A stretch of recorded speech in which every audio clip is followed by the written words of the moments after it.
Good afternoon to all. On behalf of Department of Women's Studies, Badass University, Center for Women's Studies and NSS of Kaveri College for Women in association with RAS, I welcome you all to this one-month national level gender sensitization and capacity building program. Now I request Dr. S. Shubha, Assistant Professor, Department of Women's Studies, Badass University to render welcome address. Welcome you, ma'am.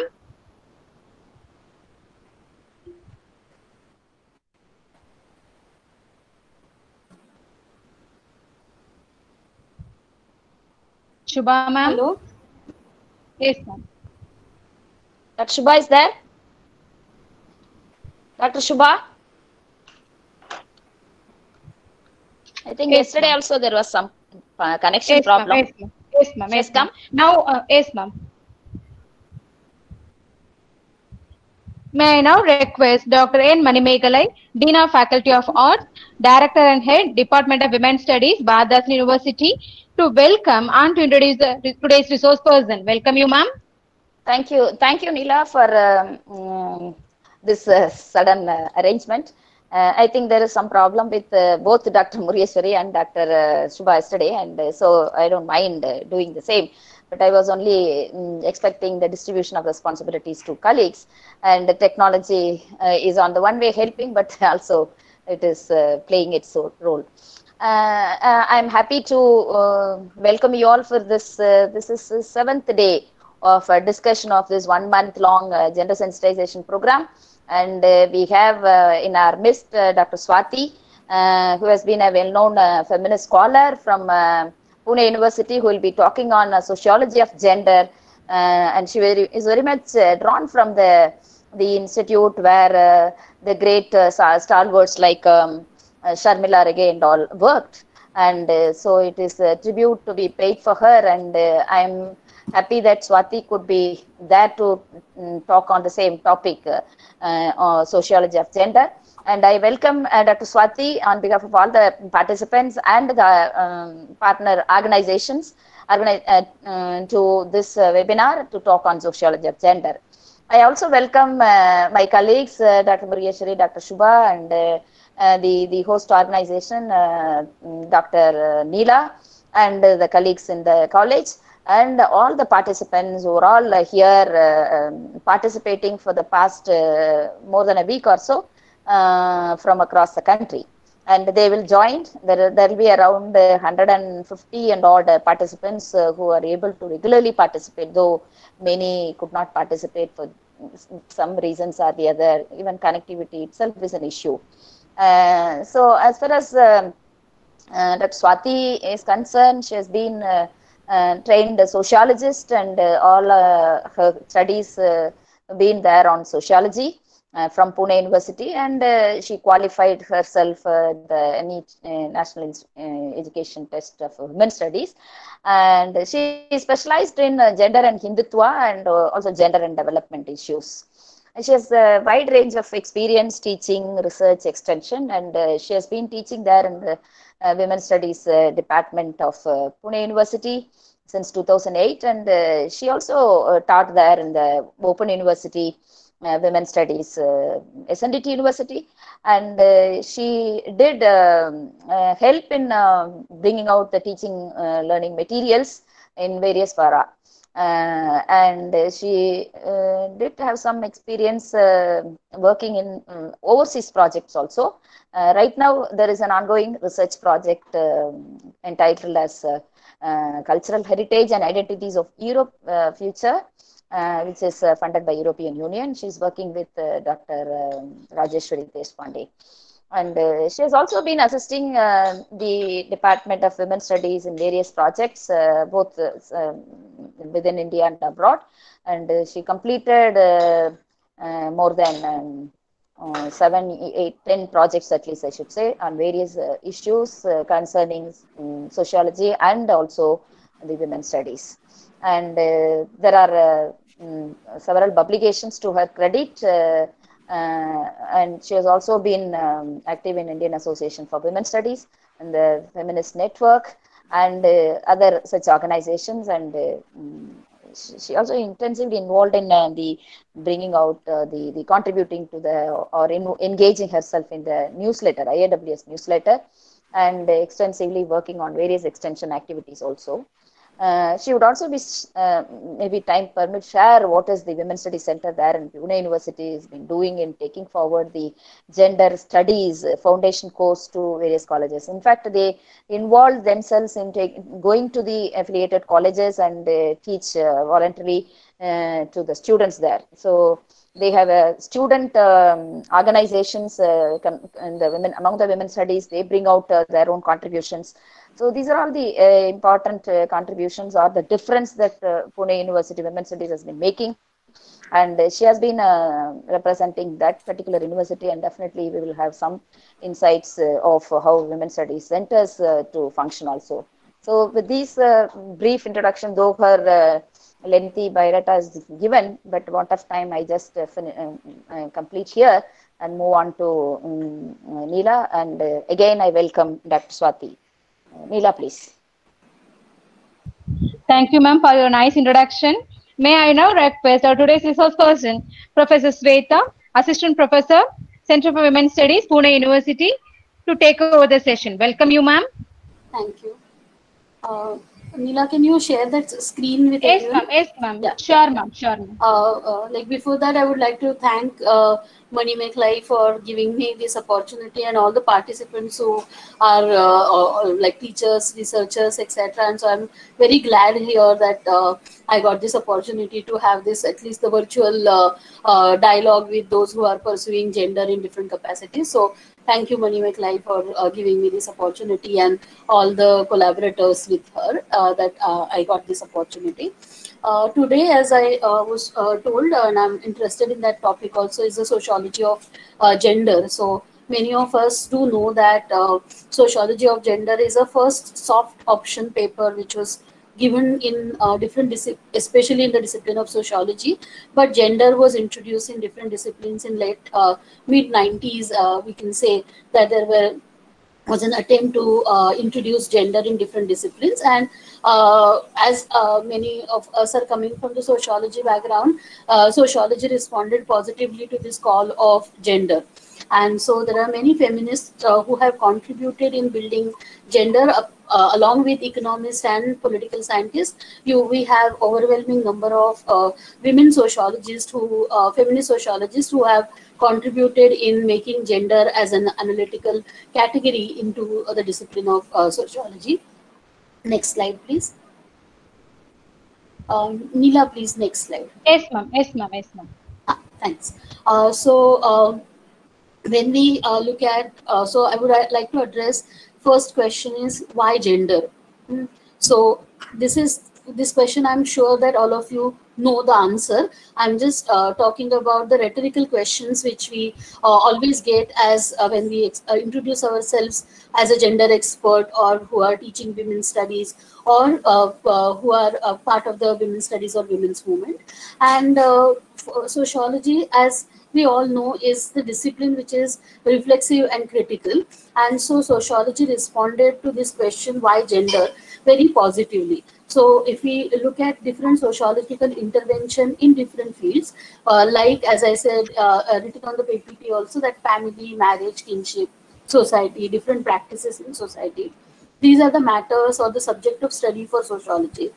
As rightly pointed out by Patricia Oberoi, Mary John, and others, that what was missing in the sociological intervention in family, marriage, kinship, or society was that those who were leaving that, so those who inhabit that family as a unit, which was central subject for many sociologists, marriage as a central subject for many sociologists. So we were talking about those who inhabit those institutions, those who are part of the processes and practices which are in sociology or in marriage, etc. But there was absence of experience of those who were living in family or who were part of this marriage and kinship structure. So what is experience? And that is where why gender matters comes in. And Patricia Oberoi's seminal volume on family studies, in that she underlines that it is something which is most important for sociologists, that they need to look at family and marriage from the perspective of those who are on margins or who were never considered as key figures in the any exploration or any research in sociology. And so her volume contributes into that who constitute family. So if we are talking about the types of family, joint family, nuclear, etc. So those who come from sociology background know it more better that yes, we do talk about system structure and what are the types of family, types of marriages, etc. But what is the experience of men, women, children who are living in the family?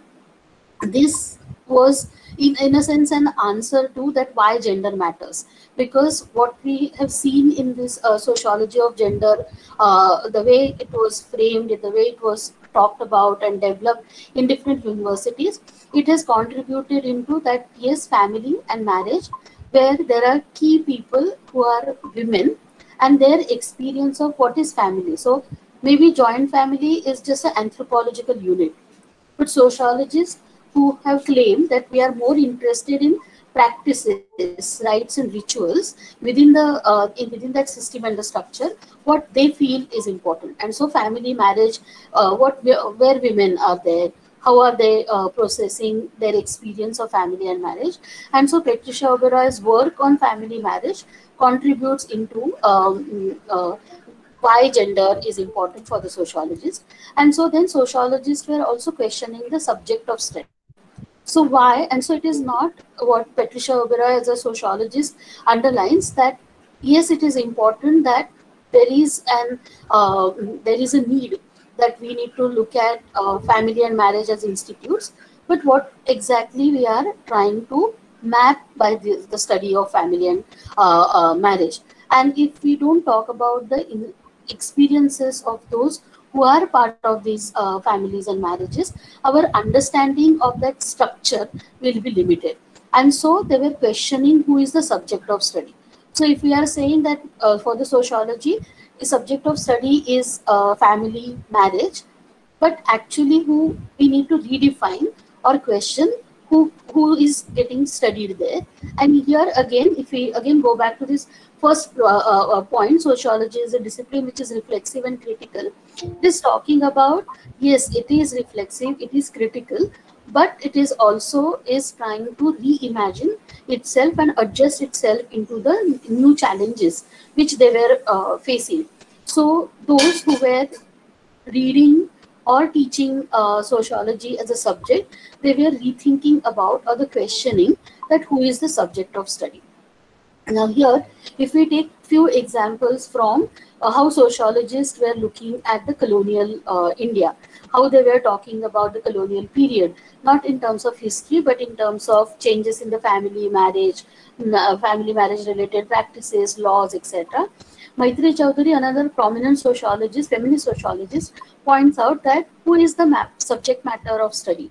So when we are talking about the social reform period, when we are talking about the changes in the way marriage was understood, age of consent, etc., why why woman is not the subject of study? Why something else is always subject of study?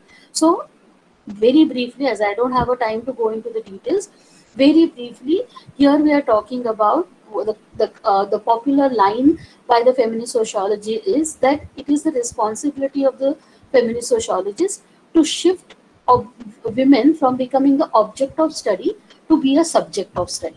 And so it was sociology of gender, which is predominantly a subject name in sociology or otherwise also, was trying to deal with this question that how do we shift this object to subject. So when we are talking about object, we are talking about, yes, in social reform period, this happened.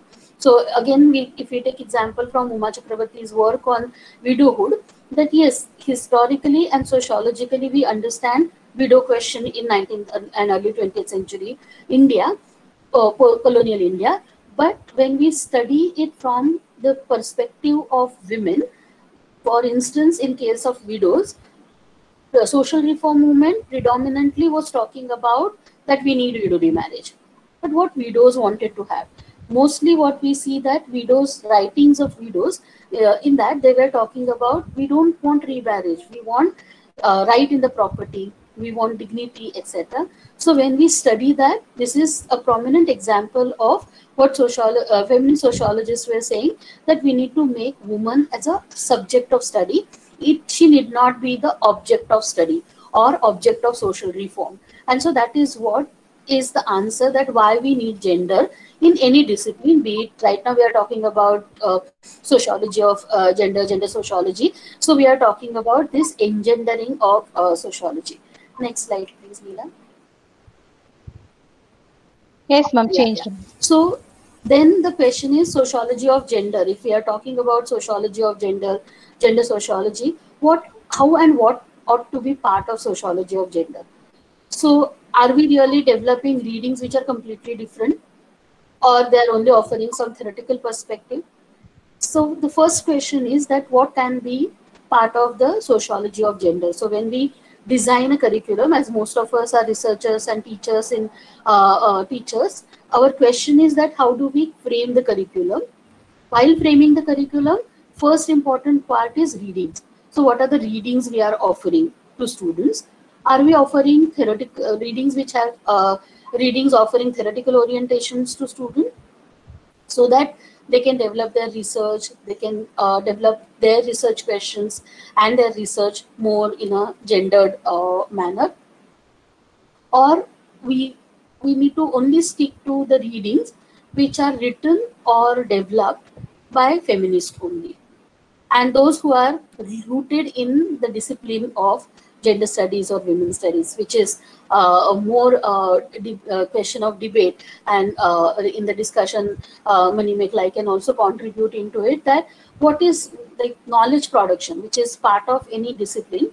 If we are talking here about the women's studies, that what knowledge has been produced and how we incorporate it when we are teaching a course on gender, be it in the sociology, political science, or in women's studies. So one is the readings offering theoretical orientations, which is most important, that what are the readings which are offering theoretical orientation. Then the second question comes in is that how we interrogate the discipline. Here I am taking an example of disciplines in sociology, that what are the topics and other things which are there in sociology, how feminists need to interrogate, or how do they interrogate discipline of sociology. And while they interrogating, what are the tools which they develop to make their argument theoretically valid for the sociology or for the other discipline. And so research which makes invisible women subject visible. So woman subject, which is most of the time invisible. Again, if we go back to the example of many sociologists who quote from family and marriage studies, do we talk about dowry when we are talking about marriage? So this is the question which I will also like you all to discuss when we will have discussion at the end of 10 to 15 minutes, that when we are talking about family and household, marriage, are we talking about the issue of dowry? Dowry is mostly part of our paper on social problems. But when we do talk about marriage, we generally have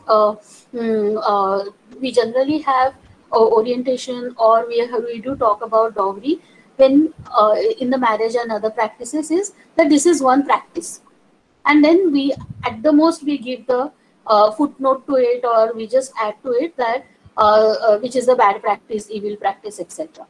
But how it reflects onto women's position within the family is never our subject matter.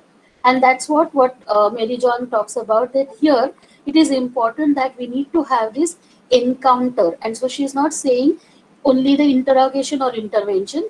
She is saying that we need to have the encounter between sociology and women's studies, which in a sense will help sociology as well as women's studies to shape what exactly is what exactly they want to do in their research. And so feminist sociologists like Mary John underlines what is important is that they need to have interrogation and encounter, so that we recreate the subject. And so research in women's studies or in gender studies will make the invisible woman subject visible. And so it is very important that we need to have a woman subject which is almost till up till now, mostly till 90s, was invisible. We need to make that subject visible. And then we also need to then develop a gendered understanding of discipline. Now, this is the last point on this slide is important for me, and we can discuss it in the last part, is that what is the responsibility of those who are rooted within the discipline in terms of gendering. So developing gendered understanding of discipline, because most of the times it is most easy to add women.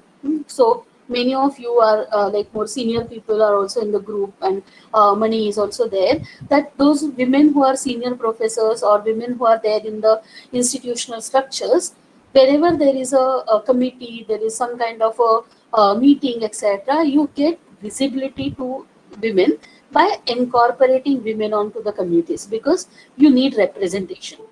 Same thing happens in our board of studies discussion on curriculum, that we need to give representation to gender. So what we do, and most of the times till recently, what different disciplines were doing was that they were trying to only introduce gender as a additional component, add-on. So you have the add-on component of the gender without touching the existing framework of your discipline. Now, existing framework of your discipline needs to be actually touched upon. We need to rework, interrogate, or as Mary John underlines, we need to have this encounter. But instead of having this encounter, what we do is that we are only adding women into the existing frame. So what we do on computers right now, that if someone is absent, when you take a group photograph, you have the have that person's photo added. Some kind of a computer graphic trick we make, and we add that person. But actually, through our eyes and through our senses, you can make out that yes, she or he is, or that person is not part of that group. Same thing is happening to the issue of gender.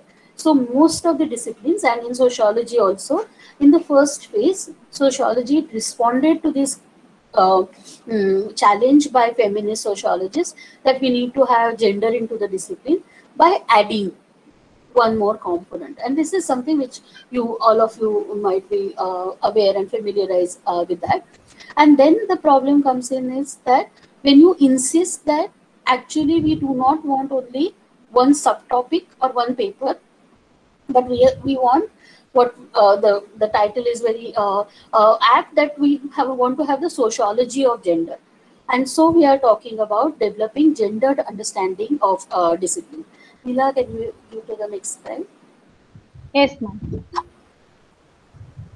So gendering the discipline. So the one or two things I already mentioned, that is women's studies or gender related courses understood as softer option.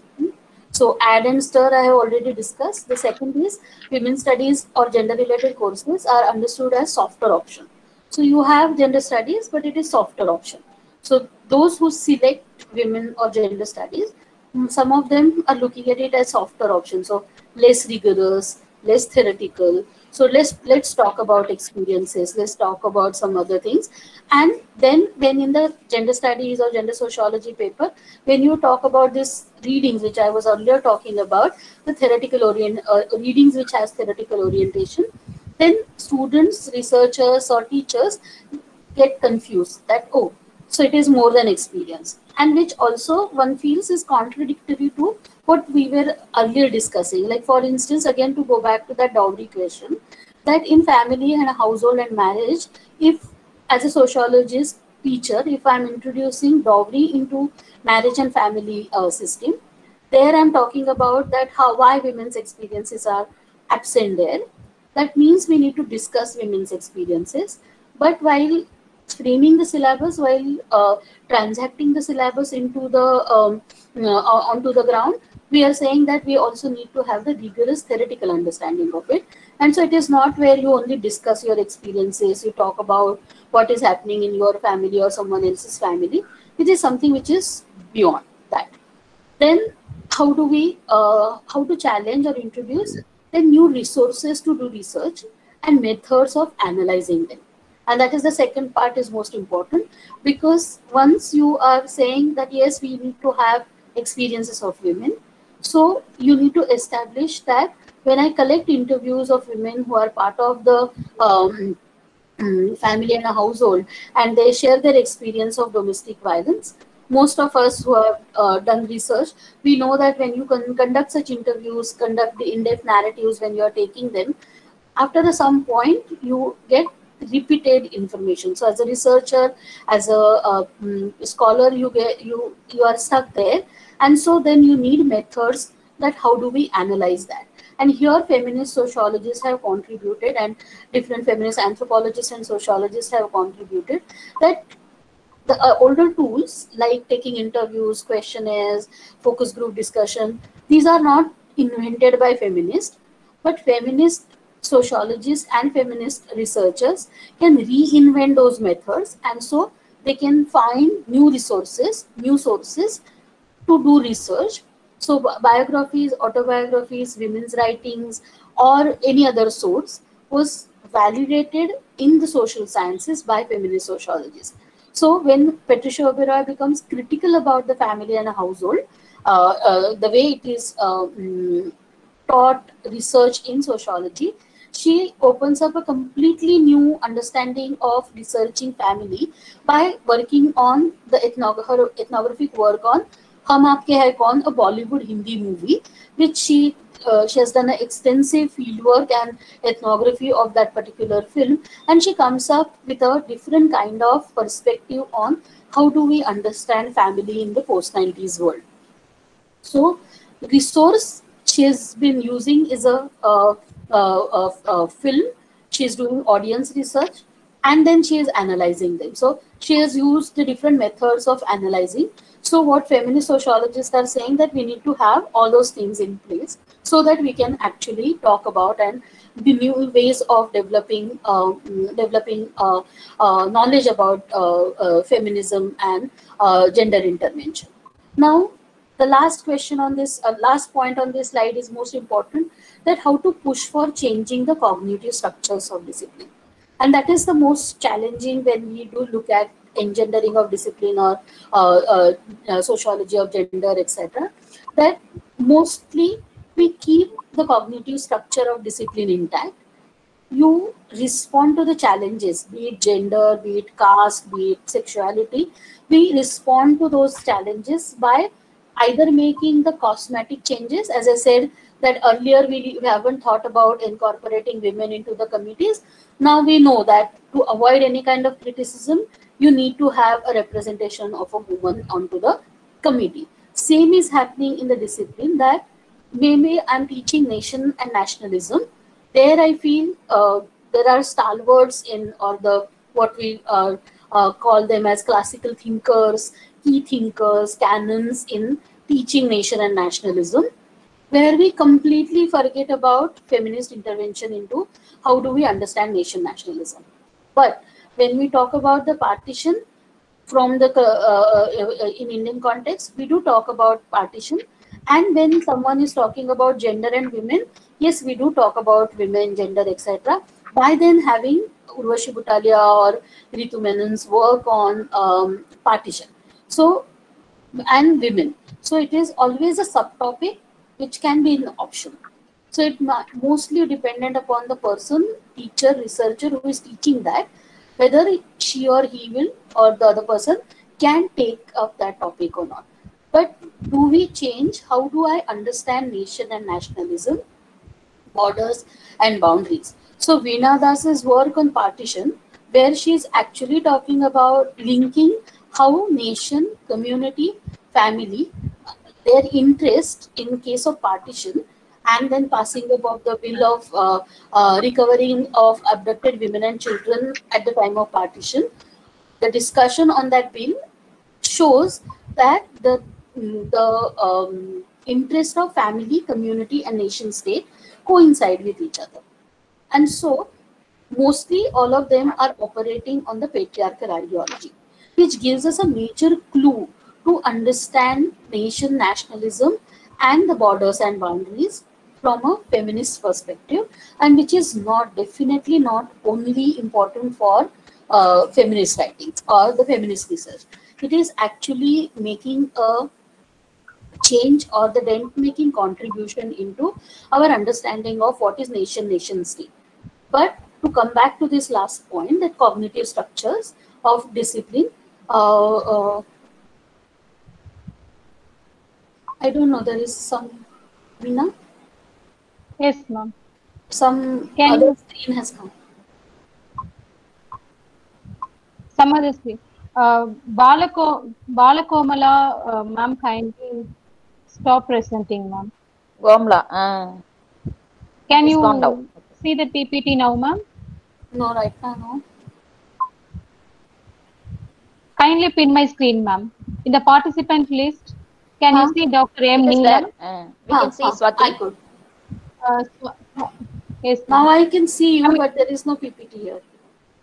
yes, ma'am. In the participant list, can you see Dr. M. Neela? There is Huh? 3 Dr. M. Neela in the participant list, ma'am. Uh,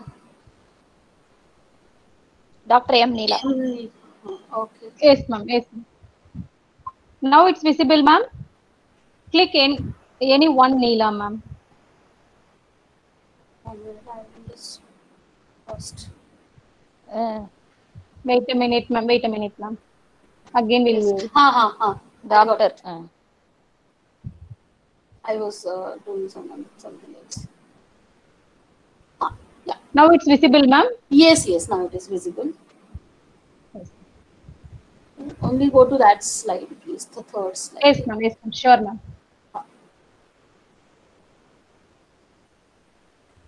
This one, ma'am. Before this, no, before that, before this slide. Yeah. Thanks.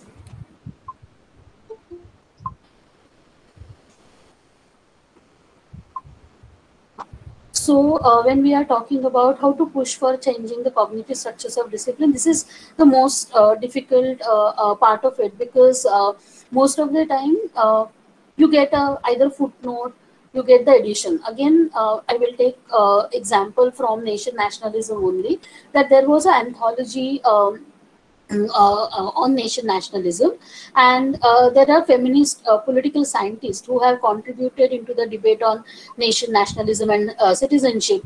Many of you might have read their work, Meera Yuval Davis and Candioti, and their essay, Candioti's essay, was included in the fourth or the fifth edition of that anthology on nation nationalism. But what she's critical about this inclusion, because she has said that there was no mention of this new essay into the revised introduction. One point.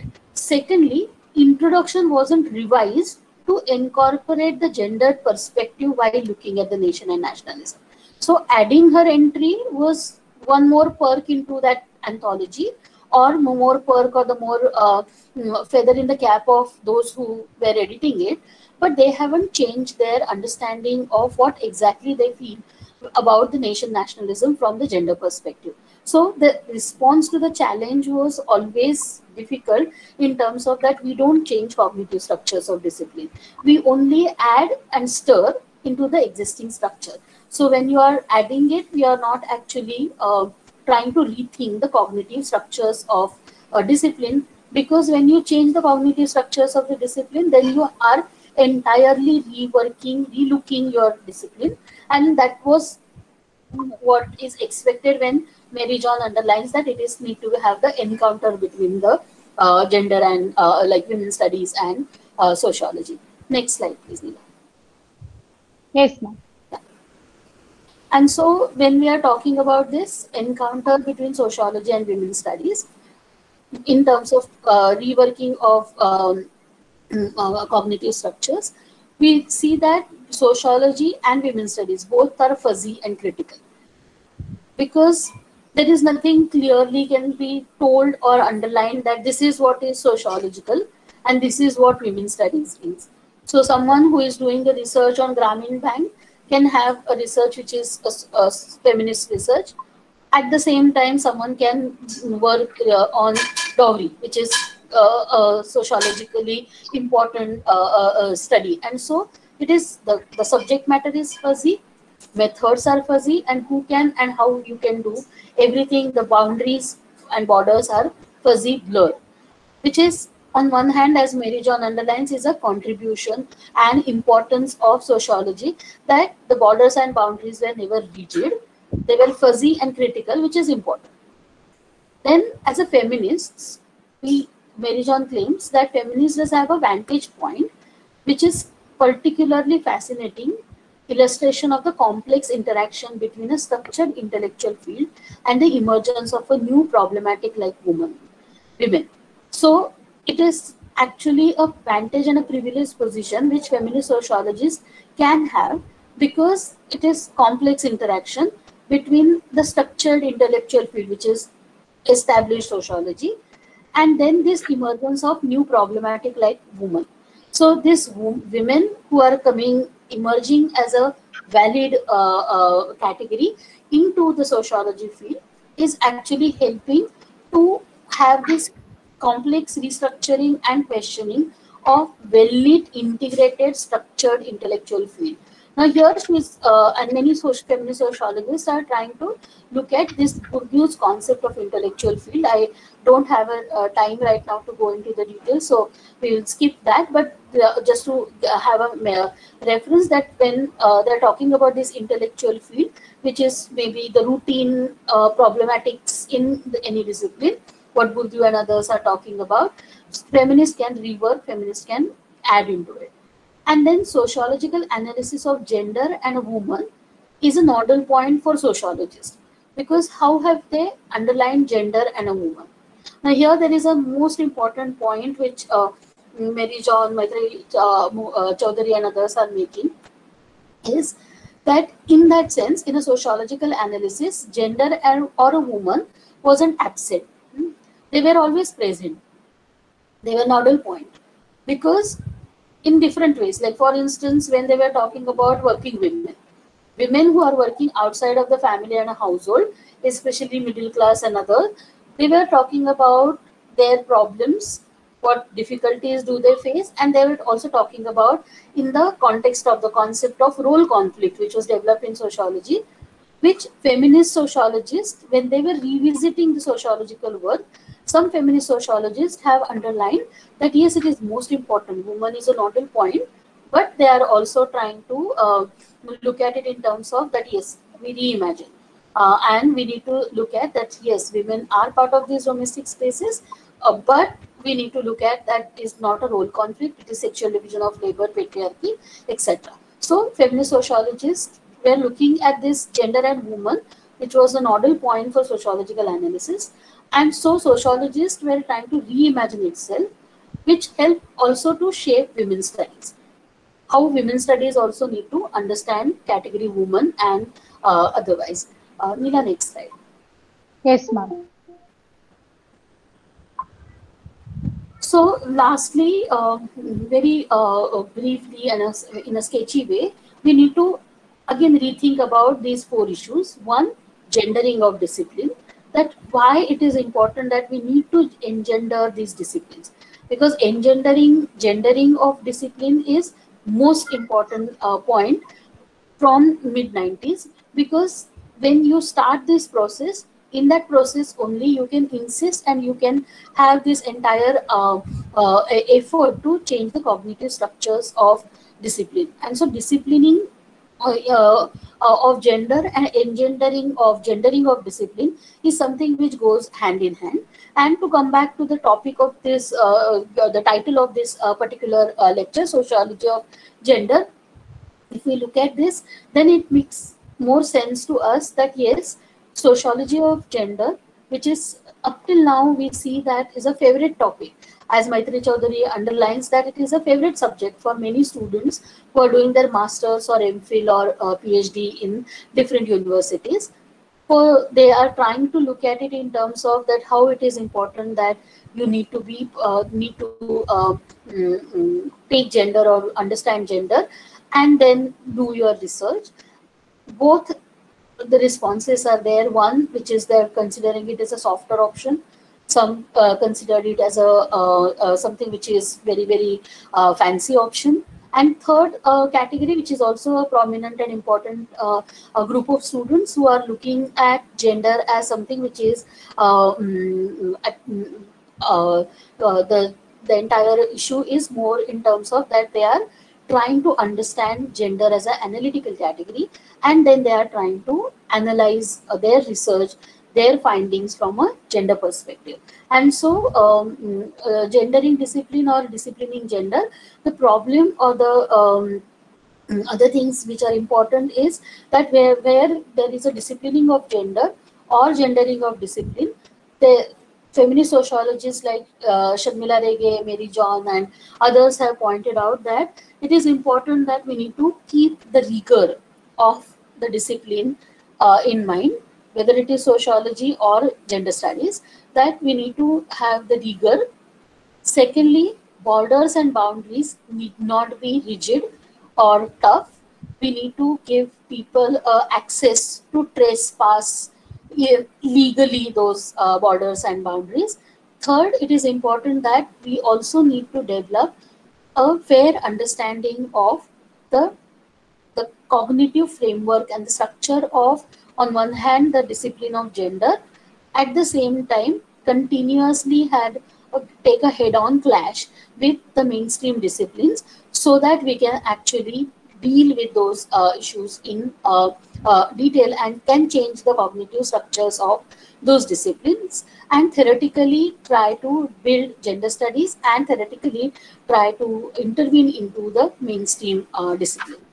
Third important thing is responding to new challenges. And as Manimeklai in the introduction had said, that yes, it is important that we need to respond to new challenges, because all of us who are located in women's studies discipline or in different ways in women's studies centers, women's studies as discipline came into existence when it was challenging different disciplines.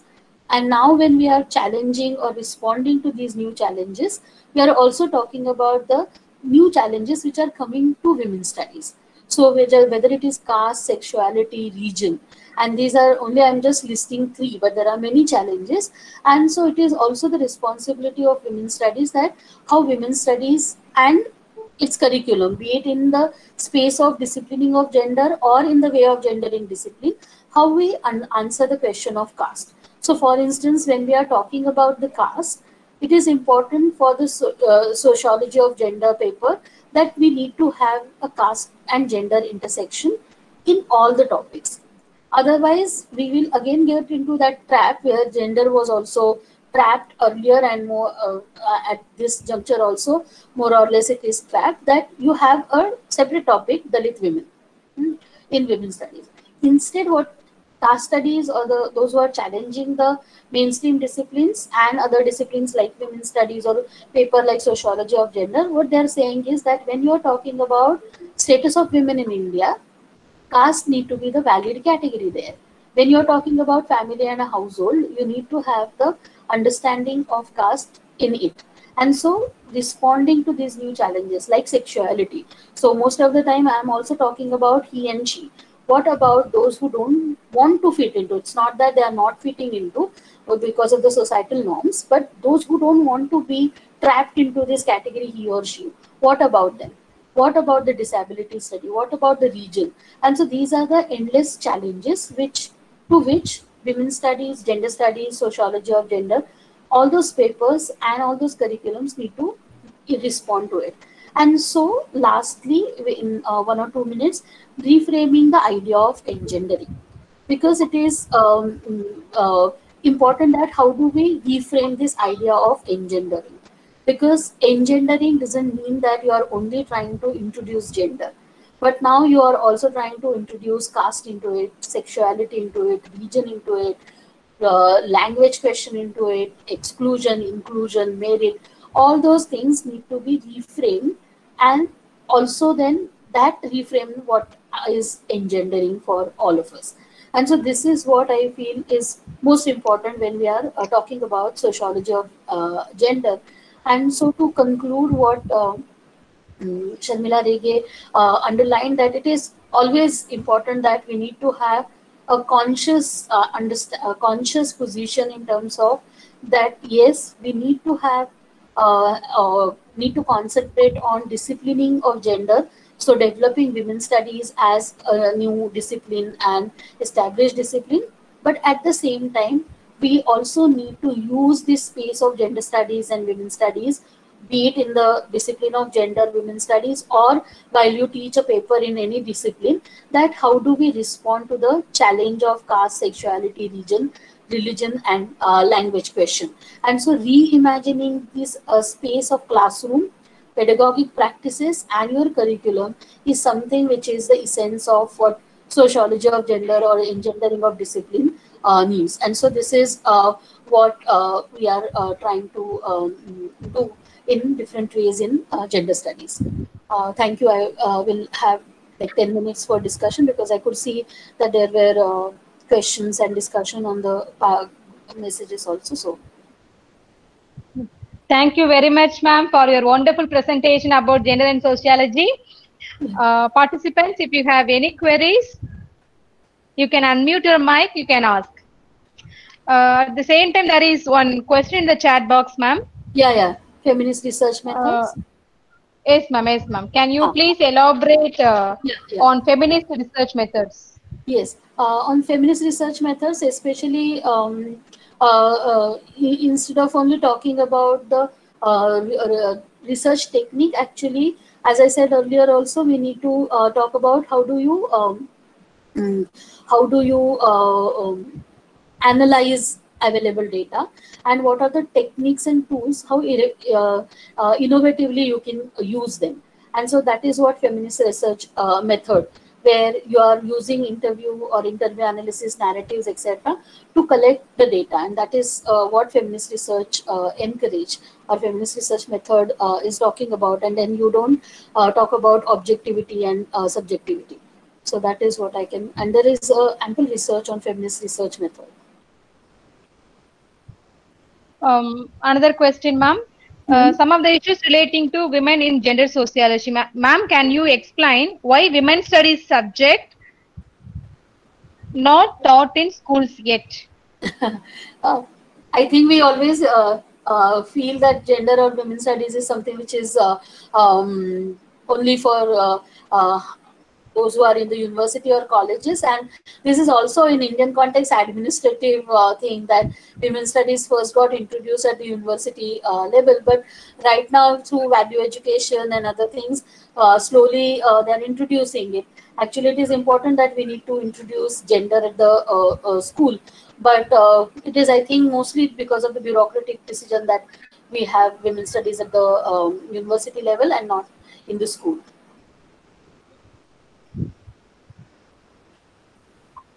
Swati, I just want to mention, yesterday we had a lecture where it was on STEM, gender concerns in STEM. It was on?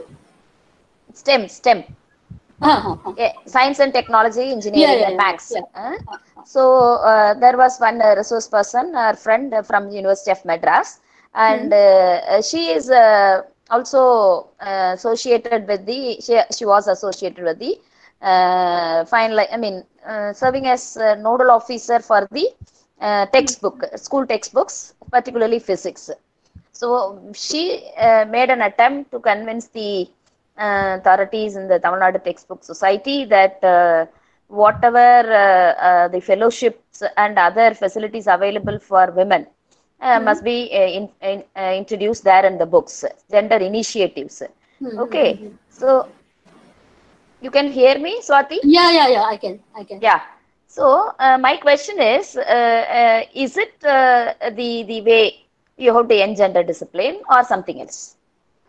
It was told that she fought with the people and incorporated the gender initiatives of the government into the physics book meant for 12th, 11th or 12th. And is that we are talking about engendering discipline or something else, please? I think this is only, and you will agree with me that yes, it is bureaucratic or just a way of adding women into it. But more we need is how do we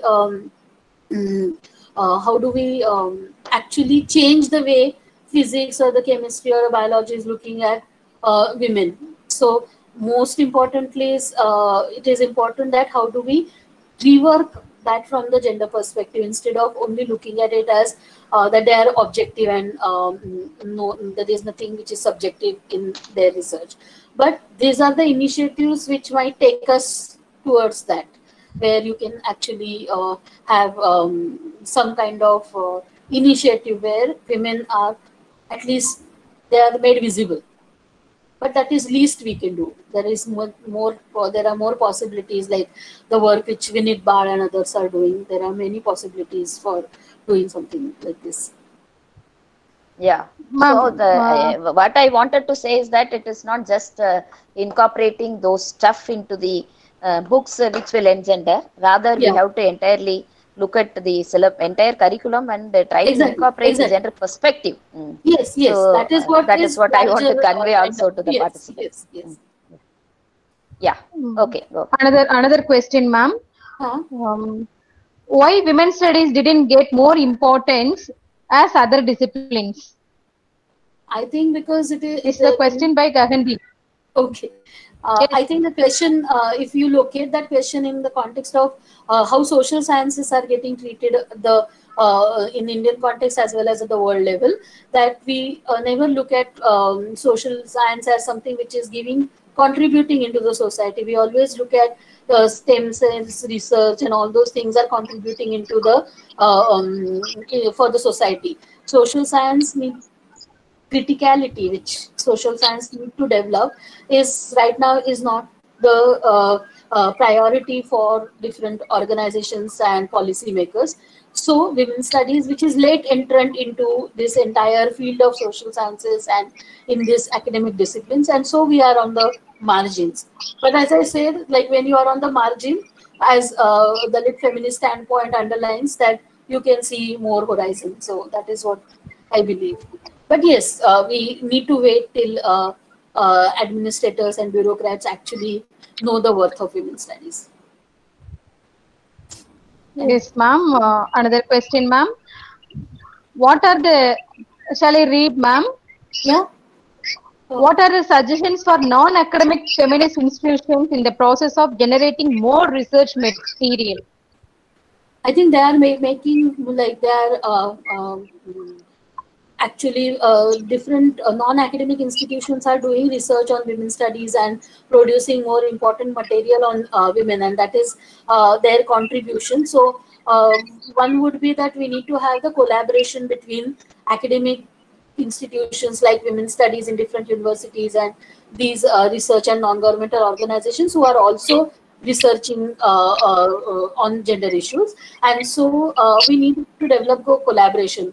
And I think I missed out in my presentation the point, which is women's studies need to also challenge what is critical and what is practical, academic versus non-academic. There is nothing, no such binaries are there that this is academic and this is not academic. So first we need to, I think, question that. Yes, ma'am. Thank you, ma'am. Another question, ma'am. Yeah. Ma'am, can you please explain about feminist standpoint theory? Yeah, yeah. It is like feminist standpoint theory is where which was developed in Indian context as the lit feminist standpoint, and Sandra Harding and others have developed this in the Western context, that how feminist standpoint, and where we are saying is that the location on which I am located or I'm born or I'm located into gives me my perspective and also gives me my advantages and disadvantages, privileges. So sometimes I'm privileged or sometimes I'm underprivileged, and this helps, or this rework, or this gives me a vision, sometimes which is limiting and sometimes which is my horizon is more broad when I'm part of this. And so standpoint is a feminist research method where you first researcher tries to locate herself, himself, or the other person, that who am I, where I'm standing, and from there, that location, what I can see, what I can't see, and how do I analyze and understand. And so what are my privileges, what is my cultural capital or my lack. So speaking any language or wearing particular kind of clothes is my privilege, which I need to acknowledge when I'm doing research. or sometimes I need to also acknowledge that I am the one who is located in this sphere, and so I understand the world better. So because it is my world.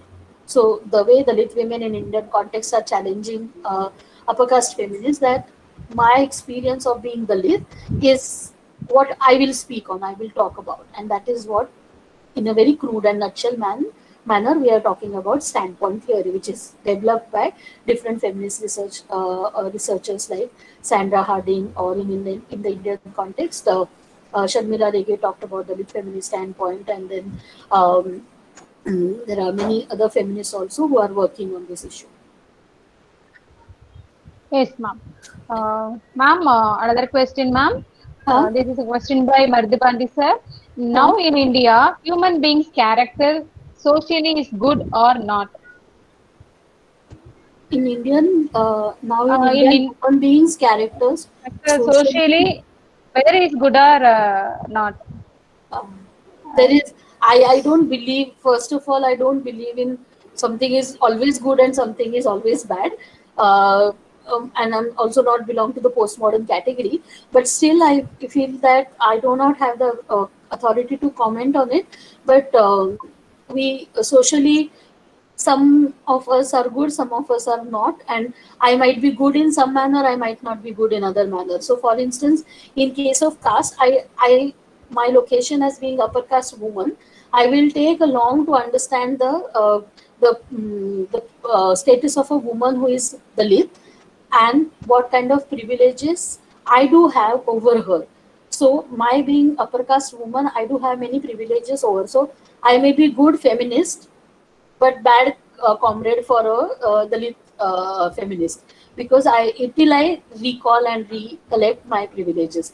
So good and bad is subjective in a sense, and as a sociologist, I think, or social scientist, all of us do agree with it. Thank you, ma'am. Another question, ma'am. This is a question by Gahandeep Kaur.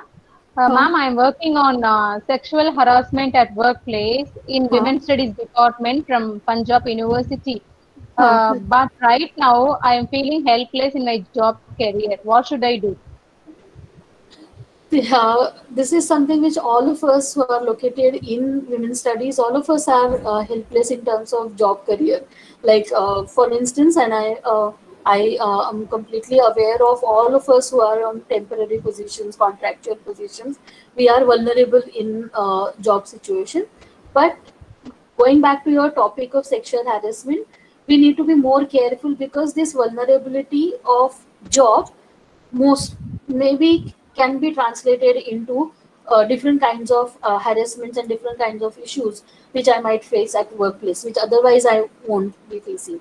So that is what I can say. And like Mani Meklai is there in this group. All of them are also working with UGCA and state, nation state, to have some kind of a stability to the women's study centers. But that is the long battle, and all of us need to do that, because we have chose to be part of this discipline. Yes, ma'am. What are the factors responsible for women empowerment? This is a question by Dilip Anand, sir. Yeah, yeah. I think empowerment, one is, it is a continuous process. So social and financial security need to be enhanced, so that women would be automatically empowered. So we, along with the programs like self-help groups, along with the laws which which protect women, etc., we also need to have programs and policies which will socially and culturally empower women. So giving them the acknowledgement of what they are doing, giving them the privileges and the power in the existing structures, and also rework those existing structures is most important. And so that is what is required for other factors. In your word, these are the factors which are responsible for empowerment of women. Excuse. Sorry, Yeah. sorry, Jennifer, ma'am. You can unmute. Jennifer, ma'am, you can unmute now.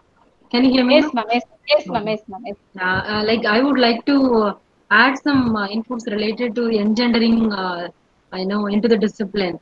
Actually, when I was working with Mother Teresa Women's University in Kodaikanal, I think the then Vice Chancellor Dr. Anandavalli Magadevan had made a policy decision, in all the curriculum of all the PG programs offered by Mother Teresa University departments, it should mandatory have a paper core, core course women, and for example if it's a physics or any science department, for example in MSc physics they will have a mandatory core paper on women and science. I belong to media department, so we had a paper like women and media. So I think it made a huge impact in sensitizing the PG students. So I think that kind of hope that kind of policy decision is still there in Mother Teresa Women's University. Since it's a women's university, it was made possible. I think we need to mainstream the gender concepts into the curriculum. So yes, sure, and this actually helps. Yeah, Jennifer. I think that actually helps push students to think about gender as a category. And so, as you said, like in Mother Teresa University, maybe yes, gender has been introduced, and all women's college university. Then we can also insist that they need to introduce caste and sexuality. At the same time, as you said, in other mainstream universities or those who are not only for women, etc., gender needs to be introduced as something which is like when you make it compulsory, students don't look at it seriously. But at least some effort need to be there, like Mother Teresa University, that where Vice Chancellor or those who are in the decision-making positions need to insist on that we need to have something on gender. So maybe, as I said, we might be critical about add-on, but at least we can start with add-on, that yes, one paper is added. So those who are interested first will come for different reasons, but then we can go ahead and have that paper. Okay, thank you. Yeah, thank you for sharing this. Thank you, ma'am. There is another question, ma'am. Sometimes we are responsible for gender inequality in society. What do you think about, ma'am? This is a question by Pooja Patacharya. Sometimes we are responsible. Sometimes we are responsible for gender inequality. Yeah, that is most difficult thing. That how do we? Because sometimes we are responsible for gender discrimination. Sometimes we are responsible for the caste and sexuality related issues. Because we are also, and so there is nothing where we need to have the guilt or the punishment for oneself. But it is, we need to like going back to standpoint theory, first we need to acknowledge that I contribute into making of these patriarchal structures, sometimes willingly, sometimes unwillingly, consciously or unconsciously. So first step I think is to recognize that I am part of the system and the structure, and so I am nothing who is out of patriarchy. So when, as a feminist also, we know that there are many times you become patriarchal. And what is patriarchal? That you enjoy some privileges. So when, as a upper class woman, I definitely have some many privileges, which are not only over women of the lower caste, but also men of the lower caste. So how I'm very much privileged in that sense. So first I need to recognize, I can't change immediately that, because that would be only the individual resistance, which we also need to be very critical. So individually, I don't pay dowry or I don't ask for dowry. That doesn't mean dowry question has ended in India. So we need to structurally think about these issues, that how do I contribute, and then what are the structural ways in which I can reduce this hierarchy and my privileges which are there for me. I just want to supplement also. It is in the process, socialization process also. If I am not trying to unlearn what has been taught by the patriarchal forces, then I myself is responsible for maintaining the gender inequality in the society, whether it is household sharing of responsibilities or encouraging my boys, the sons more than the daughter, whatever. So it rests with us also, every individual. who is not totally changing to the kind of re-socialized pretext or the alternative perspectives with the gender as a and without gender consciousness. So individual, every individual has to practice to do away, Yes. and whoever asks this question must practice first. Definitely. And this unlearning, what Mani McLeod talked Yeah. about, is unlearning is the most important key to this. So I have to unlearn those things which are there in my socialization process. Sure. Yes, ma'am. This is a question raised by Jennifer, ma'am, Huh? to Manimeghale, ma'am. Manimeghale, ma'am, this is a question for you, ma'am.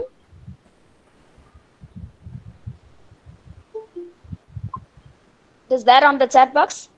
Yes, ma'am. Shall I read, ma'am? Yeah, please. Can you please share the syllabus of a bridge course on gender for UG students of the colleges Yeah, affiliated to Badas University in the WhatsApp definitely. group? Definitely. I'll share. Tomorrow you will get it. I'll share to Neela. She will put it on the group.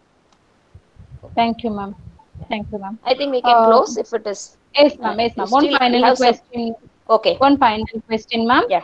How can we bring more science students in research process? Gender research. Shukla, is it gender research? Because everybody, science students are already there on the research. I don't know whether Yes, she ma'am. wants to say or he wants to say to the women's studies. I think like gender, if we assume that we are talking about gender, so if it is like for science students, yes, gender need to be major component in their need to be. And like Mohan Rao, who is into the health science and health studies, he underlined that why doctors feel HIV/AIDS is India's problem. Actually, tuberculosis is India's problem because they don't know about the society. And so, yes, definitely in social science, like in science research, we need to have gender into it and social component into the research.